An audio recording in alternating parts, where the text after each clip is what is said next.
তারপর নাদিয়া তার ফুফাতো বোনকে জিজ্ঞাসা করলো, আপু, আজকে সত্যি করে একটা কথা বলবে? ভাইয়া কি সেদিন তোমার সাথে কোনো খারাপ কাজ করতে চেয়েছিল? সত্যি করে বলবে সবার সামনে। না মানে সেই হ্যাঁ বলো, সেদিন কি হয়েছিল? সেই দিন আমি রাকিবকে প্রপোজ করেছিলাম, কিন্তু রাকিব না করে দেয়।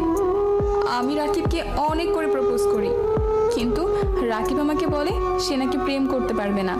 আমি বলি কেন প্রেম করতে পারবে না? আমি কি দেখতে খারাপ? না আমার ভেতরে কোনো খামতি আছে? কেন প্রেম করবে না? তারপর রাকিব আমাকে বলে আমি এমনই, আমার আব্বু আম্মুর কাছে একটা খুনি ছেলে হয়ে আছি। যদি তোমার সাথে প্রেম করি তাহলে তারা আমাকে খারাপ ভাববে, আর আব্বু আম্মুর কাছে সে খারাপ হতে চায় না।